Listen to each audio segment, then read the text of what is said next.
Je suis sur le point de démarrer un nouveau travail et je voulais partager avec vous la manière dont je m'y prends. Je vais d'abord commencer par faire des études nombreuses.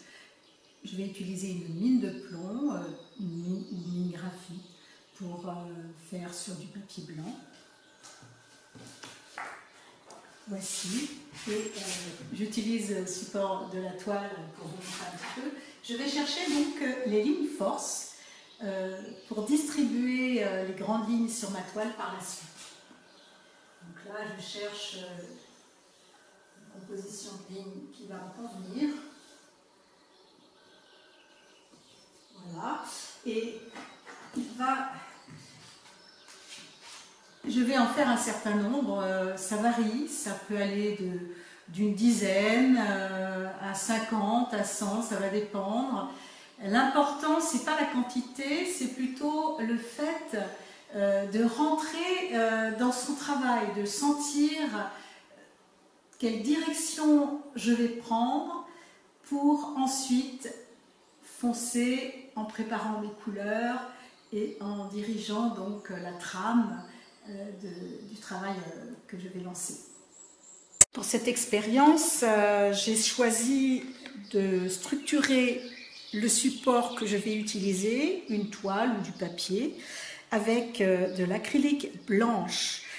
L'acrylique blanche mat que je vais mélanger un tiers de couleur, un tiers de médium et un tiers d'eau.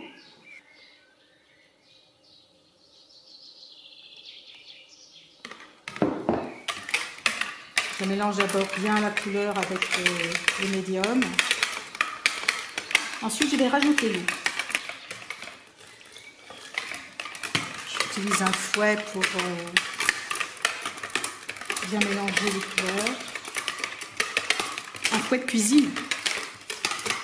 Ça également, c'est un récipient que j'ai récupéré, un récipient qui servait à tourner la salade, qui était cassé. Et je me suis dit, oula, ça va faire l'affaire dans mon atelier. Je regarde bien la consistance et l'épaisseur.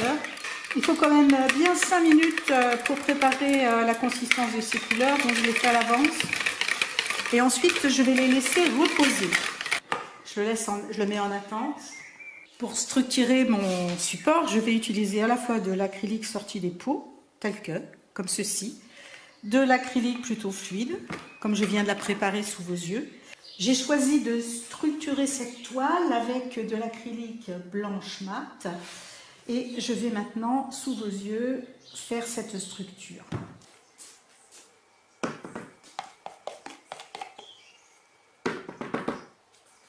Je choisis le blanc mat parce que lorsque je vais mettre les couleurs par superposition, elles seront beaucoup plus lumineuses et brillantes.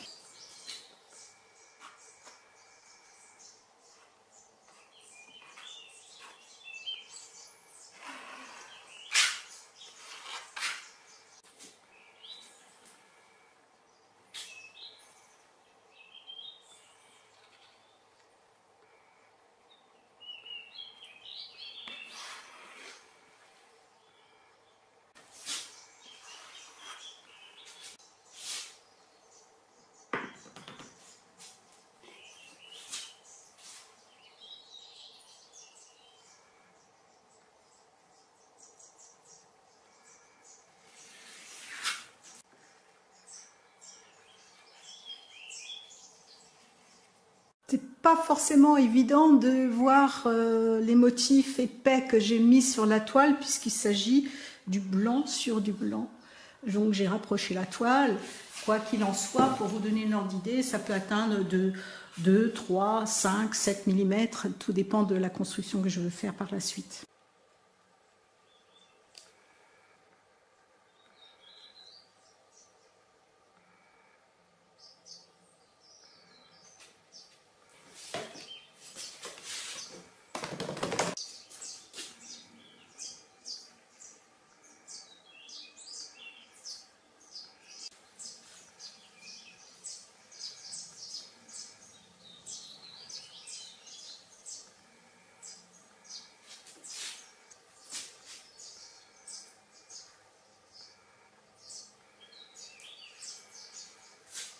Je laisse en l'état, je vais laisser sécher 2 jours, je pense.